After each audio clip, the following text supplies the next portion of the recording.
Sorry, I'm a little late getting on here. I was just looking up on Wikipedia the show, The Bear, that won all these awards last night with the Golden Globes. I just heard that on Fox News, top of the hour.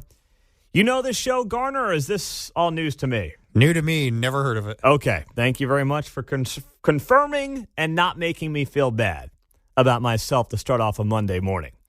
But this is why shows like this have become completely irrelevant. We don't have the ratings yet for the Golden Globes, but I'm listening to some of the winners there. Succession I had heard of, tried it, wasn't a huge fan. But I'm looking at some of these winners. The Bear, it's a show, a comedy drama series, premiered on Hulu last year. And it stars Jeremy Allen White, says Wikipedia, as a young award-winning chef who returns to his hometown of Chicago to manage the chaotic kitchen at his deceased brother's sandwich shop. Premiered on Hulu. Okay, so I don't have Hulu, so I haven't seen it. But this is the hard part for these award shows. There's so many different places that things are airing now, right? Amazon Prime, Netflix, Hulu, list goes on and on and on. Paramount Plus. I mean, you can find a million of these platforms now. And it's not like it was even 10, 15 years ago when everyone sat down and they had their shows and America came around the TV and watched television. That's not the case anymore. When I grew up, there were 4 channels, and now there's so many channels, or rather not channels. Well, I guess there are actually if you have cable. But yes. Yeah. Channels, services, everything. And you're not even that old, you know? I mean, you're not John over there. So it's like things are changing. They're changing fast. And so many of these winners. Barbie, never saw, heard of it, obviously, but didn't see Barbie. Oppenheimer, I pass on 4-hour movies. Not I did really see my thing. Oppenheimer. Did you? I thought it was pretty good. Now it is 3 hours long, so you got to have some patience. See, but it's all right. It's good. Your kids are older, Garner. I've got a 5 and a 2-year-old. I don't have time. I don't have 3 hours in my day. It just doesn't exist. Yeah. I mean, the kids go to bed. The older one goes to bed at 8 o'clock, and I'm asleep by, even on the weekends, 10, maybe 10:30. Like, I'd have to watch Oppenheimer in 2 parts. Yeah. I would need an intermission, watch it on a Friday night, and then finish it on a Saturday or something like that. But I can't possibly watch a 3-hour movie. And in a world where no one's got attention spans, 3-hour movies are bad ideas. Hour and 45 is the limit. That's my limit. Outside this show, I don't know if I'm awake more than 3 hours at a time, so I don't know that I could do the Oppenheimer thing. Some may argue that even during the show, that's a debatable statement to make. I'm just messing around there as we get it going on a Monday. So I did see some of the clips on my social media last night. They had this comedian, Joe Coy, another person. Either of you guys heard of Joe Coy? Does that name ring a bell? Okay. No clue. Okay. All right. Once again, thank you for confirming and not making me feel bad about myself on a Monday. Joe Coy is a stand-up comedian who was hosting last night's Golden Globes. Frequent panelist on E's late night show with Chelsea Lately. So now you know why none of us know what this show is, with comedian Chelsea Handler. And he has since had a number of Comedy Central and Netflix specials. But I mean, I saw the guy's face, and I asked Kate last night, I was like, do you know who this guy Joe Coy is? Figuring maybe I'm a little out of touch. No, never heard of him. Okay. So he does the opening monologue last night, and his name was trending on social media because it was so bad. Like, it was so bad, he had to make fun of himself at one point. The key moment in Barbie is when she goes from perfect beauty to bad breath, cellulite, and flat feet. Or what casting directors call character actor. Some I wrote, some other people wrote. Robert De Niro's here. Yo, I got the gig 10 days ago. You want a perfect monologue? Yo, shut up. You're kidding me, right? Slow down. I wrote some of these, and they're the ones you're laughing at. Look. Wow. Is that kind of like quiet quitting? Yeah. I mean, that is horrendous. Okay, fine. You only had 10 days to write a monologue? I mean, are you a professional or not? We more or less write 15 to 20 monologues a day on this show. Now, some better than others, like he said. That's par for the course. But, I mean, literally, we're doing 20 segments of radio a day. And I'm not trying to pat ourselves in the back. We're not digging ditches here. We're fortunate to do what we do. But we're putting together 100 segments of radio a week on this show. Some are good. Some could always be improved on. But this guy's complaining about having to do one monologue that he only had 10 days to write. Yeah, that's why it sucked. No, I'm pretty sure it sucked because stand-up comedy's dead because you can't actually make fun of people anymore. Unless, of course, they're like straight and white. You can do it then. But for the most part, you can't make fun of things. You can't make fun of people. You can't make fun of culture. You can't actually make jokes in woke PC America 2024. That's the problem with comedy. So this guy, Joe Coy, was bombing away last night doing the Golden Globes. But he did take a swipe at our girl as well, and I certainly didn't appreciate this. The big difference between the Golden Globes and the NFL, on the Golden Globes, we have fewer camera shots of Taylor Swift. I swear. There's just more to go to here. And by the way, the video panned to Taylor, and she started chugging her champagne. She probably wanted to be at SoFi Stadium watching the backups get a win yesterday as the Chiefs get set for the playoffs this weekend. And she's stuck there at the dopey Golden Globes. You know, I think she's becoming, a real Midwesterner, John. She just had this look on her face like she was around all these high and mighty egomaniacs at the Golden Globes. And I think she was missing us here in the heartland. She's realizing that this is a great place. We've got normal people, and we're not a bunch of fraudsters.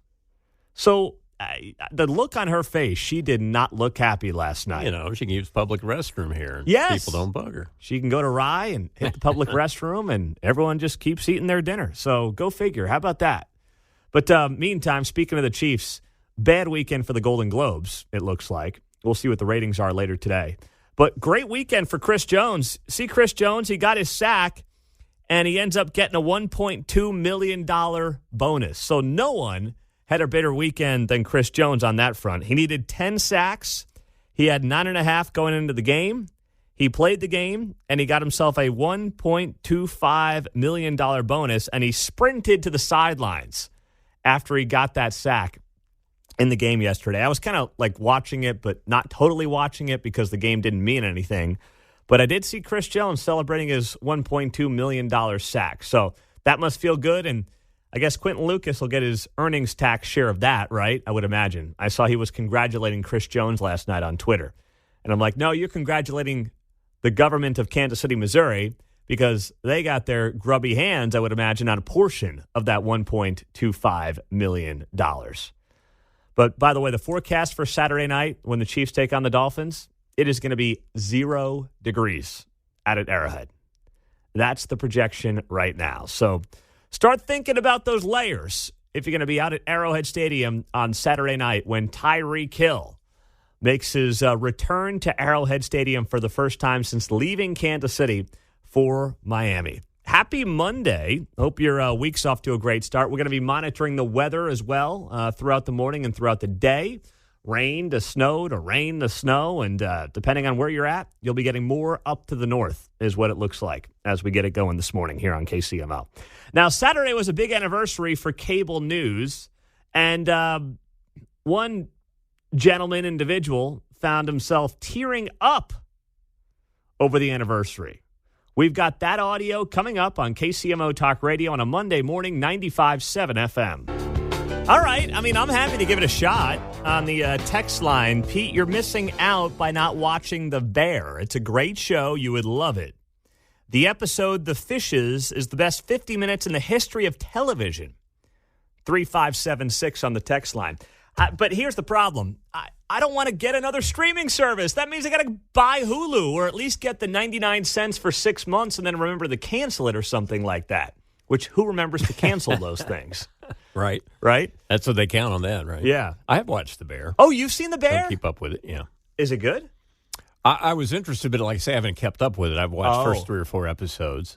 Okay. Then I realized who the actor was, and I'm like, hey, he looks familiar. So is it worth watching? I'm not sure what your interest would be in it, but it's a good drama. Okay. I'm fine. I'm interested in a good It's drama. about a guy coming back home taking over a Chicago restaurant. His brothers are kind of hacked at him or something. I don't know why he was the anointed one. So he just kind of negotiates life through that whole scene. That's as far as I've gotten. Okay. Well, I thought it was pretty good. Well, it won a lot of awards last night at the Golden Globes. Yeah. So that's how we started things off this morning. And the text line is bumping saying, you got to check out the show. All right. Well, maybe I'll borrow John's Hulu login, and I'll do it that way. I'll just pirate it off of John at some point. But once again, watching TV is not really in the cards as much as it used to be. Maybe it will be one day down the road. But congratulations to the Bear, I guess, for winning all these awards. And if you guys are telling me on the text line that it's worth watching, that means it's not woke, it's not pushing nonsense on me. And it didn't seem to. Good. All right, that's a good first step. If there was pushback, at least where you go, yeah. Oh, good. Okay. Something like that. That's exciting. So I certainly was not watching cable news on Saturday, on January 6th, because you know that cable news was obviously doing nothing but wall-to-wall January 6th coverage. You know, they give January 6th and its anniversary more attention than they give September 11th in some cases these days. Forget D-Day or anything like that. I mean, it's not even close. Of course, January 6th, 2021 was the day the Capitol was stormed. You had people that went in, broke the law. Now, a lot of people were just kind of roaming around, but doesn't change the fact that a lot of people were completely out of control and there were riots and mobs and the whole thing. And just like the Summer of Love in 2020, anyone who was rioting, I am not making excuses for. I'm not going to do that. I have no interest in doing that. But the way that cable news reacted over the weekend was highly predictable. But I didn't think we would get a host crying on air on MSNBC. You want to talk about a guy who should have won himself a Golden Globe? How about this performance by a host named Jonathan Capehart, MSNBC? He is literally getting choked up as he talks to a Capitol Hill police officer from that day 3 years ago. For known, I'm going to try to get through this. I'm going to try to get through it. I don't know if I can make it, Mike. Producers, you might have to cut to the break early. I'm going to try my best. For known, I'm going to try to get through this. Thank you for what you did 3 years ago today. Please tell me your thoughts on this third anniversary.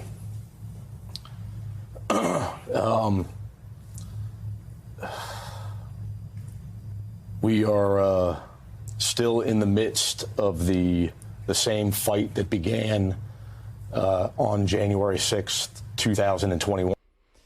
So that former Capitol Hill police officer, Michael Fanone, is a guy who has been all over cable news, CNN, MSNBC, in the wake of what took place 3 years ago.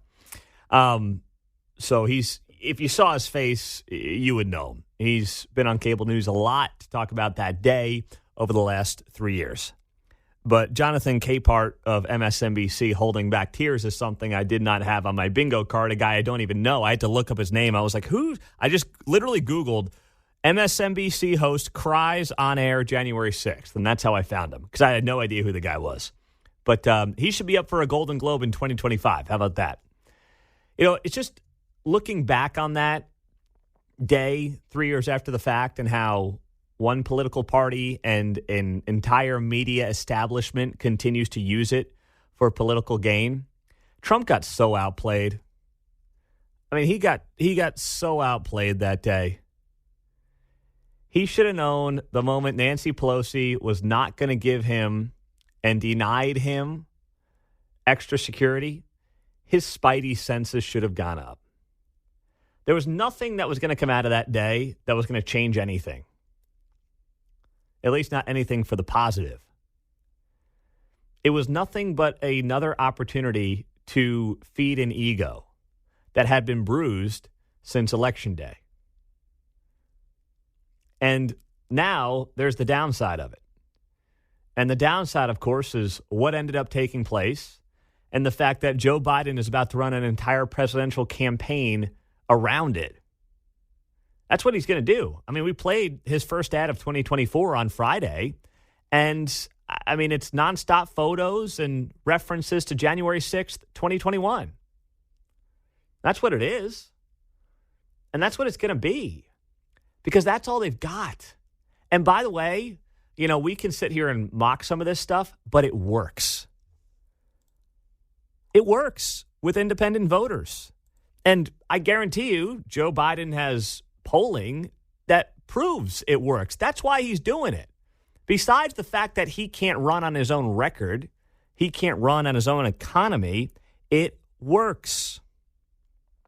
It drives turnout with the Democratic base. That is probably not thrilled that Biden hasn't bailed out other student loans and done universal basic income and some of these other things. And by the way, it's also persuasive for a lot of independents and suburbanites. So while it's depressing, it's also very much a political reality. And Joe Biden is going to use that to his advantage. So it's important sometimes for all of us, and I'll include myself in this, obviously, to get out of our bubbles and to realize that, yeah, I mean, it's cheap. You would think that a guy running for re-election would be running on things that he's actually done. But in the end, it works. It works. And still, 3 years after the fact, it frustrates me that we had to live through it and deal with it because it was completely avoidable and was never going to accomplish anything anyway. 913-408-7957 as we get it rolling through the 6 o'clock hour on KCMO Talk Radio. Happy Monday. It's great to be here. We do have a big update on the stadiums that we're going to have to tell you about and where we stand on that next on KCMO. So there was a Friday news dump, 4 o'clock. The Royals and Chiefs put out a joint statement late on Friday afternoon as we are now 2 weeks away from the deadline where we need to know, and essentially the Royals and Chiefs need to know, whether or not there is going to be a vote on the ballot in April of this year to extend the 3/8 cent sales tax in Jackson County for both professional teams here. And, of course, that deadline is coming up. It's coming in fast, and we're, right at the 2-week mark. So Friday afternoon, this joint statement comes out. And it's not good for Clay County, by the way. If you thought that the Royals might end up in Clay County, you're going to be sorely disappointed with this joint statement from the Chiefs and the Royals. The statement read here as follows: Kansas City Chiefs and Kansas City Royals commit more than $200 million in economic benefits to Jackson County as part of Path Forward. Statement says here in part, the Chiefs and the Royals today announced their commitment to remain in Jackson County if Jackson County voters approve an extension of the 3/8 cent sales tax on a ballot initiative this April. Now, it's key. They're not saying approve an extension of the sales tax. They're also saying approve an extension of the sales tax in April. It says here, the Chiefs and the Royals have partnered with Jackson County for 50 years in a partnership that has worked well for all constituents. Do you feel that way? At 913-408-7957. As part of the proposed agreement between the teams and Jackson County, the teams have agreed to provide more than $200 million in new economic benefits to Jackson County over 40 years in a new lease agreement, alleviating the county's obligation to pay stadium insurance premiums as well as the park levy to the teams. Under the agreement, the Chiefs will conduct an extensive renovation to the iconic Arrowhead Stadium. The Royals will build a new downtown stadium and privately fund a $1 billion ballpark district. So that would mean renovations for Arrowhead, keeping the Chiefs where they are, and the Royals would go downtown and privately fund a $1 billion ballpark district. Now, renovations to Arrowhead sound amazing. I'm glad that Clark Hunt and the Hunt family has chosen that route versus knocking down Arrowhead and trying to build a new stadium where the K was and, doing that whole thing. All Arrowhead needs is a little renovating. That's it. But for the Royals, they basically confirmed if Jackson County gets its act together, they will go downtown.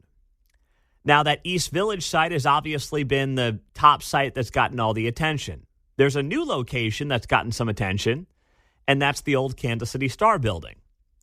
But the fact that the Royals are saying here that they would privately fund a $1 billion ballpark district tells me that they are looking at the East Village. Because if they were going to be at the old KC Star building, they wouldn't need to privately fund and build a ballpark district, for drinking, eating, and all that, because you would basically be right next to Power and Light. You wouldn't have to build your own ballpark district. So that would signal to me that the East Village site is still the one that they're looking at downtown. Now, I don't see the demand for another entertainment district of that size in the city. I mean, Power and Light doesn't make money. For people that don't know, the Power and Light District is still subsidized by Kansas City. It doesn't make any money on its own.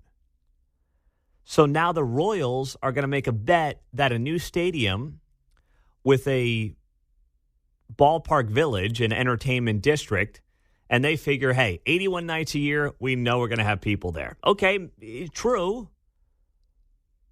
But is it still something that that Kansas City needs?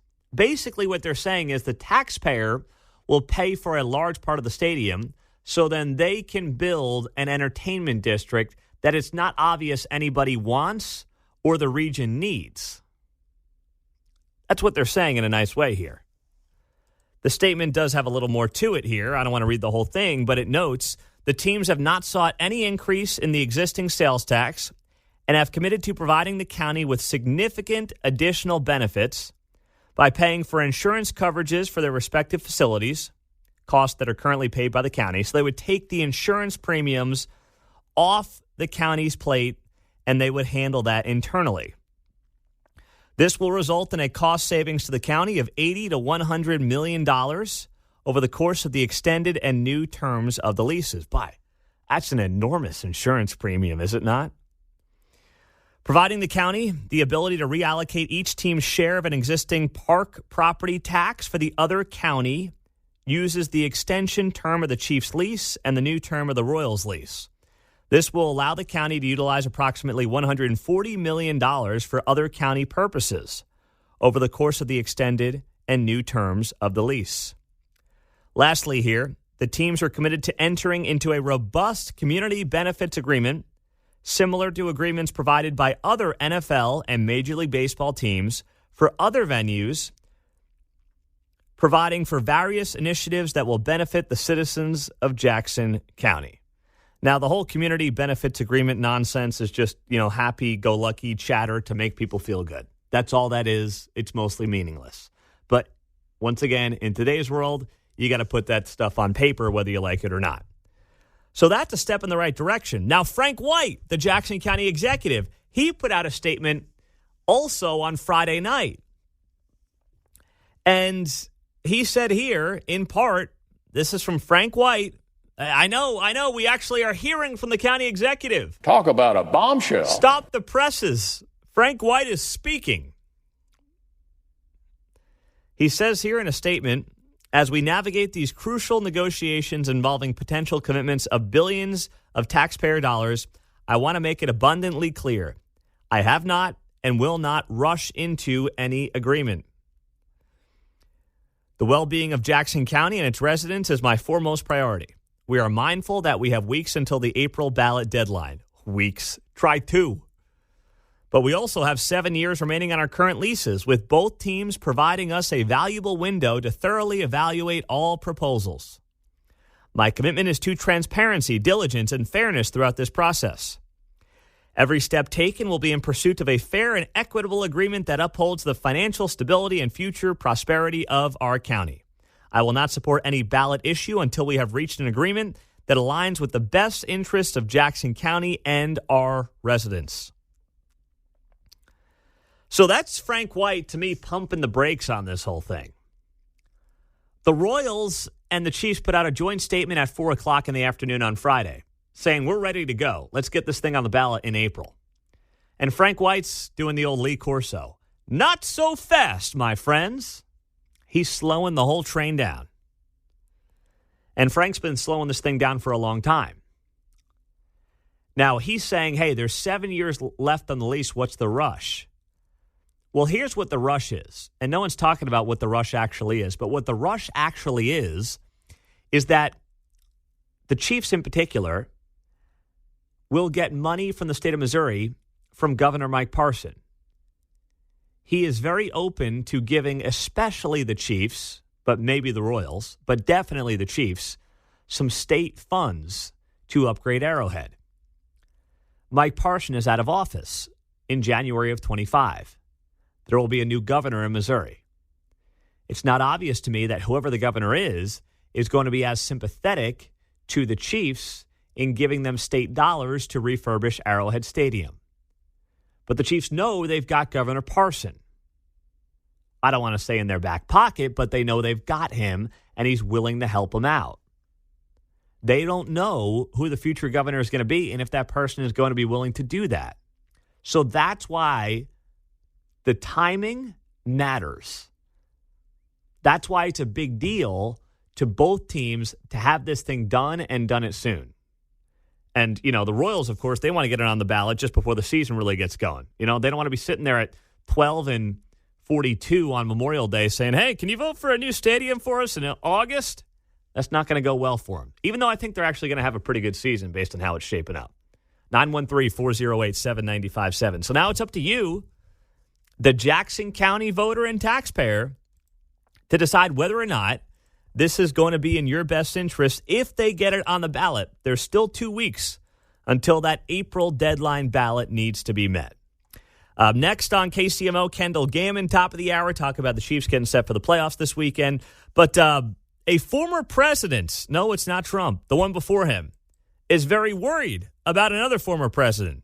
Yeah, it is Trump. We got the details on that next on KCMO. Articles like this don't come out unless certain people want them to come out. Washington Post Sunday newspaper. The Washington Post does not write this unless people in power want them to write it. The Washington Post does not stumble on stories like this, I promise you that. The headline in the Washington Post read, Obama, worried about Trump, urges Biden circle to bolster campaign. Yeah, that's right. He's a sick guy. So Obama's raised questions about the structure of Biden's reelection campaign. Discussing the matter directly with Biden. How do you think Biden handled that conversation, by the way? All right, Barack. All right, buddy. You want to go to Delaware? Telling the president's aides and allies the campaign needs to be empowered to make decisions without clearing them with the White House, according to 3 people familiar with the conversation. So Obama's like basically saying here, you guys do whatever you got to do, and I don't care if Joe knows or not. Just do what you have to do to win this damn election and tell Joe where to be and when to be there. But we can't have Joe making the calls because Joe's not awake half the time, first off. And number 2, do you really want Joe making the decisions? Says here, Obama grew animated in discussions about the 2024 election and former President Donald Trump's potential return to power, one of the people said, and had suggested to Biden's advisors that the campaign needs more top-level decision makers at its headquarters in Wilmington, Delaware, or it must empower the people already in place. Obama's conversation with Biden on the subject took place during a private lunch at the White House in recent months, one of the people said, a meeting that had not previously been reported. Biden, who has long used Obama as a sounding board, invited his former boss to lunch, and the two discussed a range of topics, including the 2024 election and corn pop. I left that. I made that part up, John. Corn pop, actually. Maybe he's a bad dude. He was a bad dude. I'm not sure if he actually got discussed or not, but he definitely was a bad dude. And Biden probably brought him up at some point because corn pop always comes up. Mm-hmm. Obama noted during the lunch the success of his reelection campaign structure in 2012 when some of his top presidential aides left the White House to take charge of the reelection operation in Chicago. It's a sharp contrast from Biden's approach of leaving his closest aides at the White House, even though they are involved in all the key decisions made by the campaign. The long and short of this is Obama gets it. Obama's always gotten it. The guy's always been incredibly savvy as a politician. Now, bad, but gets it and very savvy and, let's be honest, knows how to win.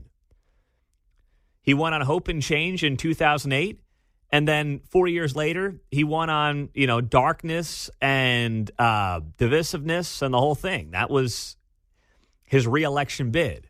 Because very similar to Joe Biden, the economy was kind of in stagnation. It was in a malaise. It was not growing as rapidly as it should have coming out of the 2008 recession. So suddenly the guy who was all, happy-go-lucky, hope and change, rah-rah, went to the dark side, figuratively speaking, and started talking about how broken America was and how America was a divided place, and only he could be the one who could potentially bring us together. But the optimism around hope and change was long gone by 2012. And Joe's taken a page out of that book in many ways. I mean, Joe ran in 2020, remember, about bringing decency back to the White House.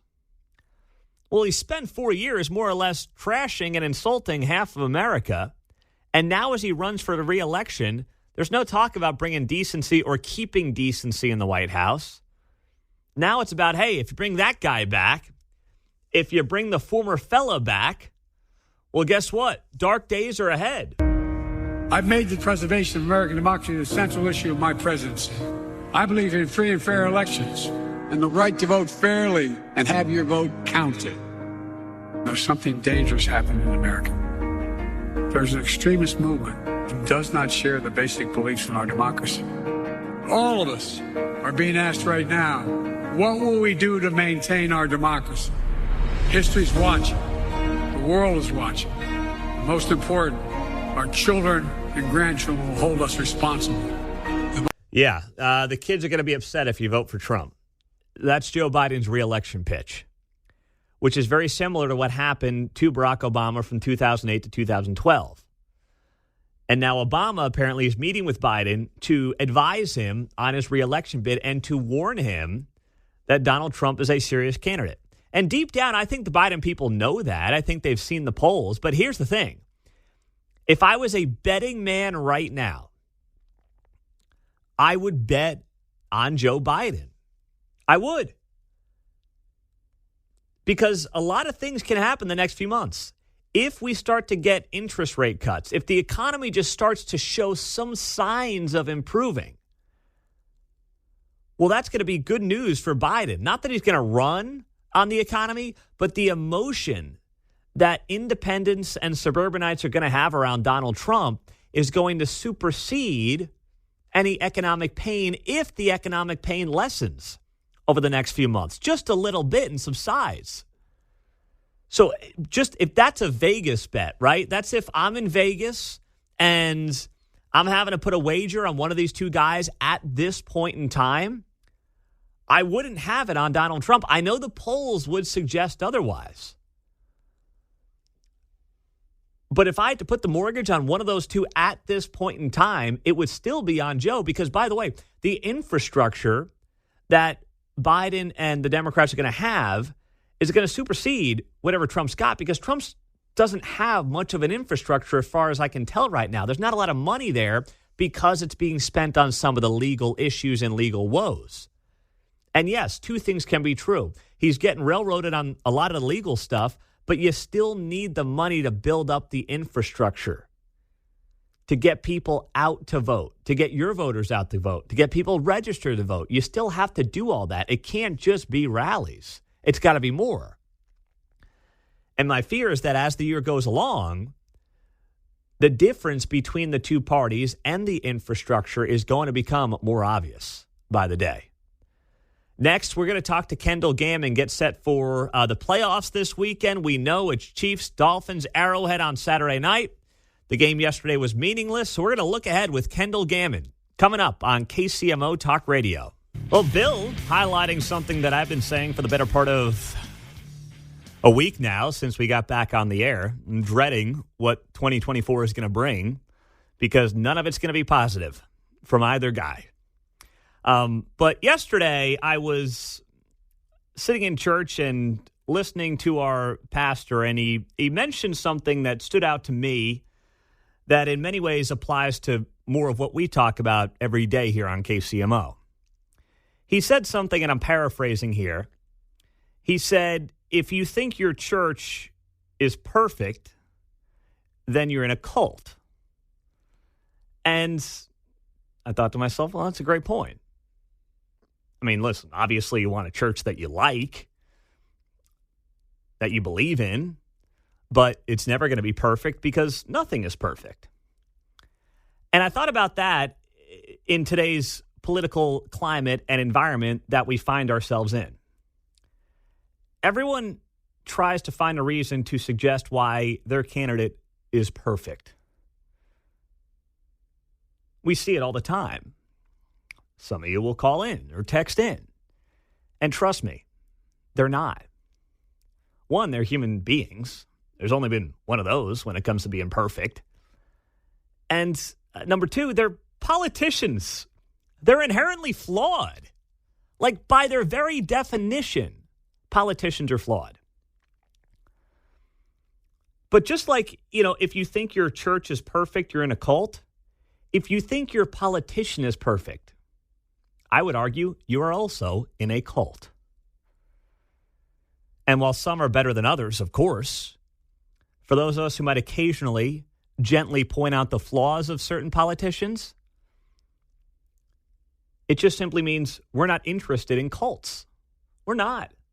I mean, Bill O'Reilly on his morning hit there, he just pointed out a lot of the issues with Joe Biden's presidency, right? From cost of goods, inflation, what we've seen the last 3 years, the border, the world, generally speaking, is a mess. All of those things are important to bring up and factual things to note. I agree with him on that.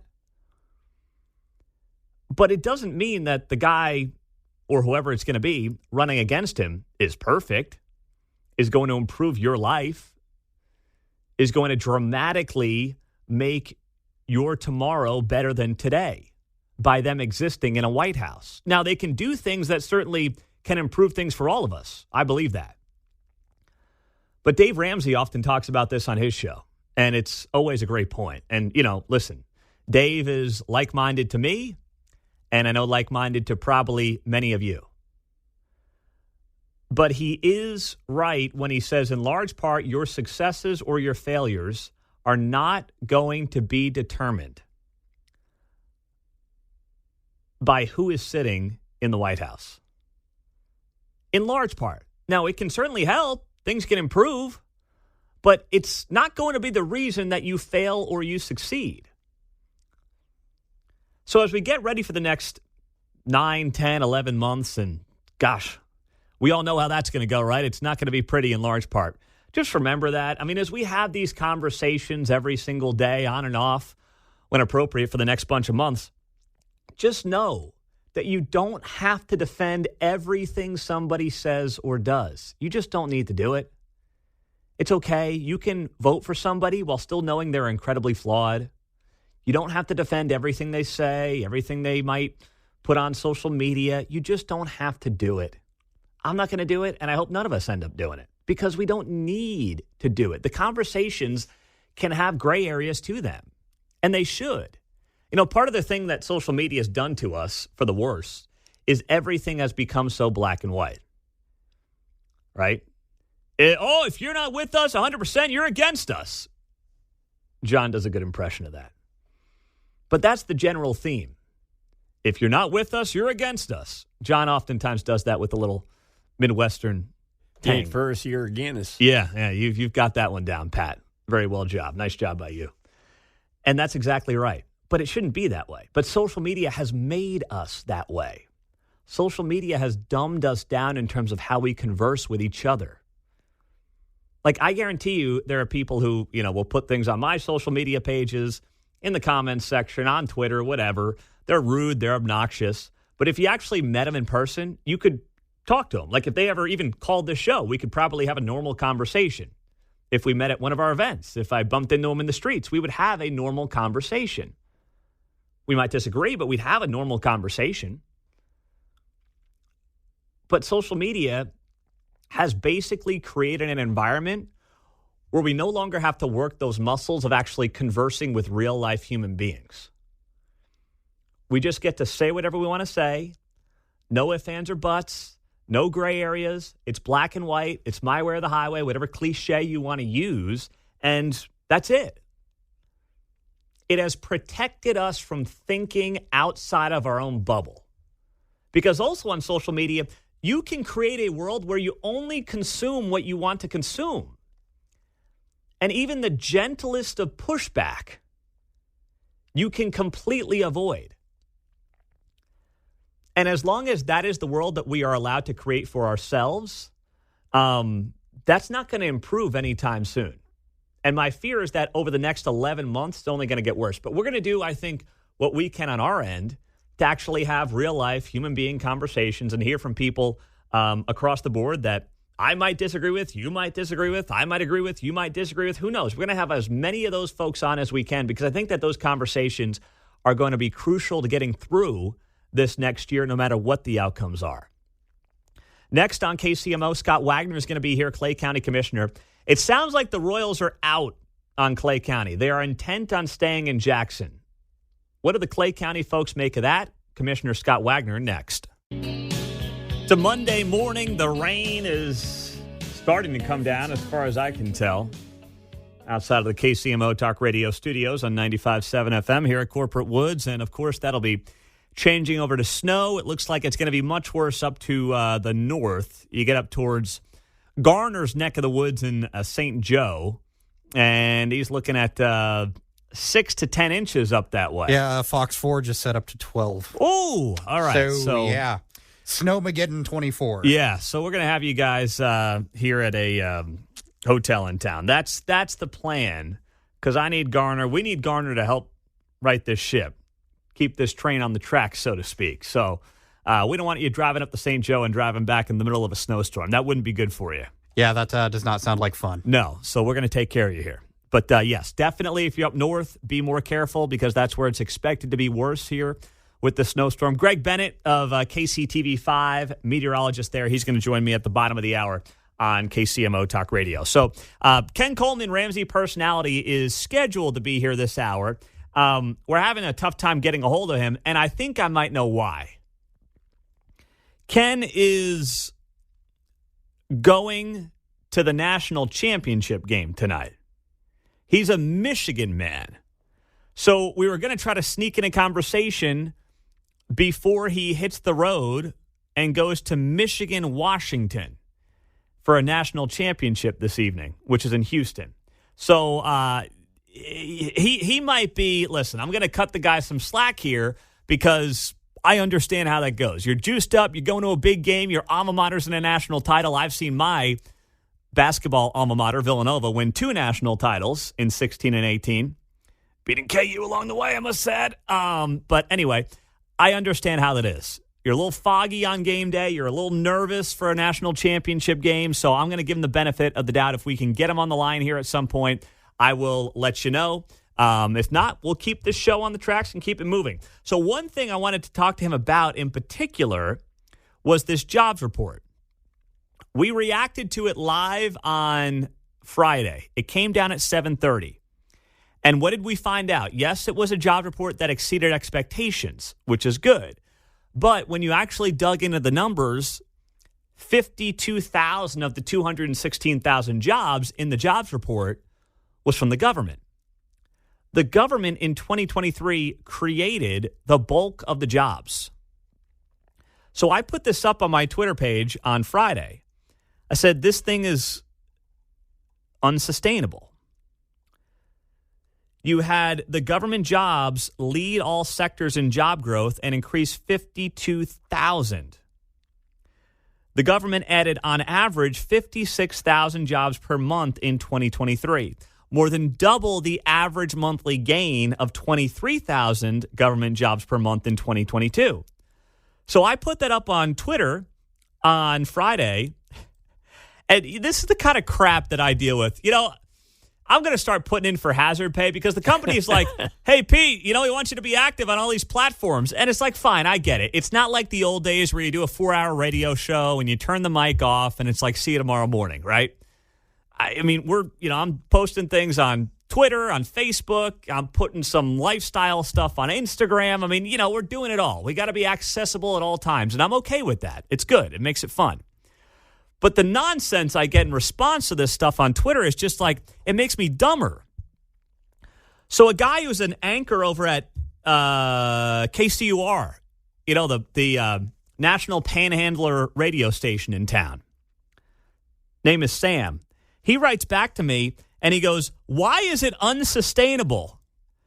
And I'm just like, you've got to be kidding me. I'm getting pissed now. I mean, why is it unsustainable for the government to continue to lead the way in jobs? By the way, the guy asking the question is, of course, a government hack, more or less, funded by the government to work at NPR. That's the amazing part, John. I'm from the government. I'm here to help you. No, I'm from the government. I'm here to help you. Eventually, you run out of other people's money. OPM, as they call it, other people's money. The government is not anything without other people's money. It can't exist without other people's money. NPR, boy. Goodness. The government produces nothing. It just takes. It adds zero to the economy.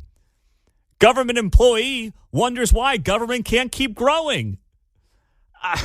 There's something wrong with them. It is truly unbelievable. I mean, of all the people, I've got the NPR guy in my mentions wondering why the government cannot continue to lead the way in job growth. I mean, they really must put you through the ringer and indoctrinate you when you go work for a government institution like that. Oh, I know. It's all about private donations, Pete. It's not actually about the government funding. Okay, then why do they keep getting it? I always hear that from NPR fanboys. It's funded by the people. Okay, then stop the government funding if it's irrelevant. Take the government funding out of it and just be funded by the people. But then suddenly if you say that, no, we can't do that. But anyway, there's more bad news that came out from the jobs report when you actually look under the hood. So how about this?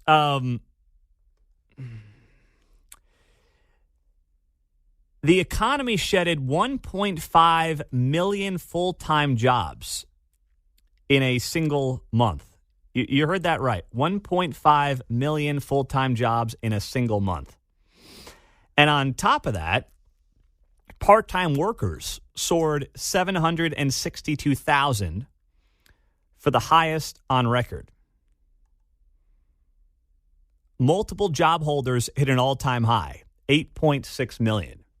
Now, some of that is just a changing economy, right? I mean, how many people do you know that are, side hustling on certain things and building certain things on the side? And of course, as long as it's not interfering with what you're being paid to do at another job, that's okay. I don't see a problem with that. The economy is changing in front of our eyes. It's not the 9 to 5, one company, 40 years, get your pension or whatever and, sell into the sunset. Those days are over. There's good and bad with that. You got to be able to adjust. But the fact that you've got more people than ever before holding down multiple jobs is also a sign that people don't feel like they can get ahead without holding down multiple jobs. That's not a good thing. So the top line of jobs report exceeds expectations. 216,000 jobs in December. The estimations were for 175,000. It's got to be, and it is about more than that. And also 10 out of the last 11 jobs reports were revised lower. So they have these big numbers that come out for the previous month, but then they get revised lower a month later. And then you have part-time jobs up, full-time jobs down 1.5 million. Inflation-adjusted earnings, 3% below 2021 levels. Is that really a soft landing from Jerome Powell? Or is that just people, reading the data from the jobs report that they want you to read and sharing the information with you that they want you to have? Everything's great. Jobs numbers exceeds expectations. Yeah, mostly part-time, full-time down over 1 million, and 10 of the last 11 jobs reports revised lower. Is that a soft landing? Is that a great economy right now? We'll see. 913-408-7957.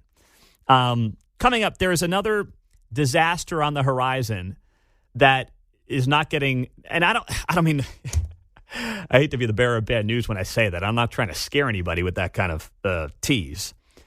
But it's something that we're not talking enough about right now, and it impacts every one of us that owns a home, or if you want to get into home ownership. If you're looking to buy right now, this will impact you as well. I'll share it next on KCMO Talk Radio 95.7 FM. We've spent quite a bit of time on this show talking about how the American dream is getting further and further out of reach for millions of Americans. And in large part, that is driven by home ownership. Right? That is, in many ways, the gateway to that American dream, where it just gets you equity in real estate. It gives you opportunities to use that equity for other things if you might need it. And it's becoming more and more difficult. Now, in the short term, yes, interest rates going up hurts on that front. You've seen since COVID the incredible spike in the housing market all over the country, including here in Kansas City. But one part of the equation that is not getting nearly enough attention is home insurance and the incredible increase in home insurance costs around the country. It's another thing that I don't know about you, but when you look at your property taxes, which mine were up 23% this year, home insurance rates also continue to go up. I'm not sure exactly what it went up year over year, but it was double digits over the last year or two. So that continues to skyrocket, which is oftentimes bundled into your mortgage payment and put together. But it's amazing how expensive it is getting to insure a home in America. And the New York Post wrote a piece about this over the weekend in their real estate section, headlined, "America is running out of homeowners insurance." My dad sent this to me, and we've talked a lot about this and how difficult it is getting. My brother works in real estate, and how difficult it's getting to get a home with interest rates, with the cost of the home skyrocketing, and now you factor in home insurance, and it's completely out of control. So here's what it says in part. The impact of skyrocketing property insurance is being felt nationwide. It's derailing home sales in some of the country's strongest housing markets. It's making condo buildings ineligible for mortgages.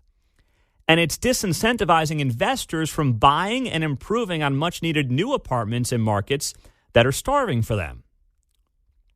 Some insurance giants are abandoning entire states, leaving residents fewer and costlier choices to protect against costly catastrophes.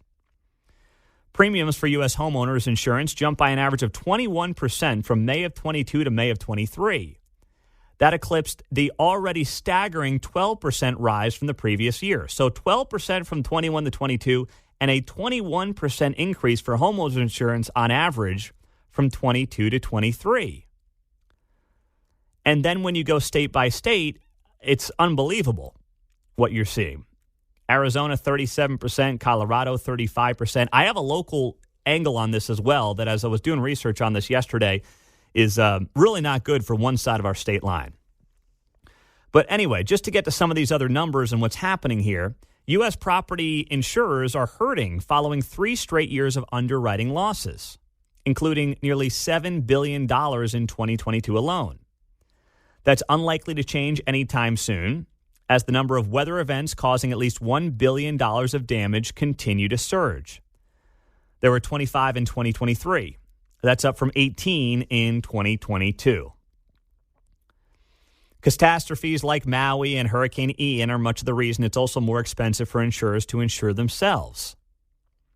Then there's the migration. People are moving to places like Florida, where you're going to have more hurricanes, They're moving to places like Arizona, parts of California that may have wildfires and things like that. Now, some are going to point to climate change. That's not the purpose of this article, trust me.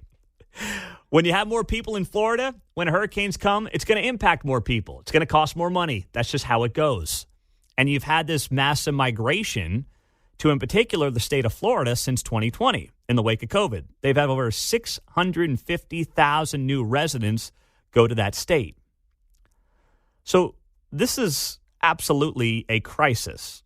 And you're seeing it happen in condo buildings. You're seeing it happen on single-family homes.